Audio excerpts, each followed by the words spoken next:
Students, today we are learning this Thevenin's maximum power transfer theorem through this network theorem trainer kit. Now see here, this is a 12 volt supply, then 220 ohm resistance, 562 ohm resistance, 200 ohm resistance, 511 ohm resistance. This is the tab which can rotate and we can adjust the resistance. Our first step in Thevenin's theorem, first remove the load.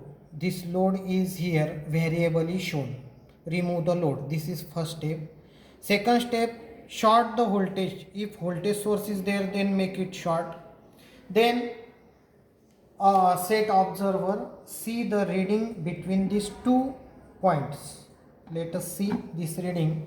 It is coming 0.682.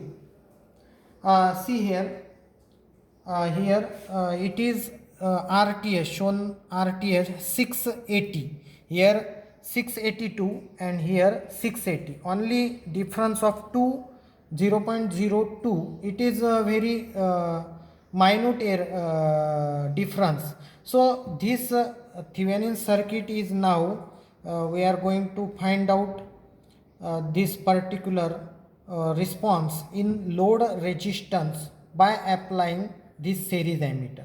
So we just first transfer this Thevenin's resistance in this circuit. So big circuit is now transfer, or it is accumulated in a small circuit represented by single voltage source and single series resistance, is known as Thevenin's equivalent circuit. Now next step, I am going to give supply. I am going to give supply here. Here 5 volts is connected, then ground is connected, this Thevenin's resistance.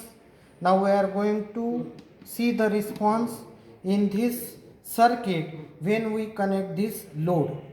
Our third step, that we are now going to connect the load, and I am going to switch on the supply. So after switching on supply, we are getting exactly current flowing in the load is 3.6, and you have to take multiplying factor in consideration. Thank you.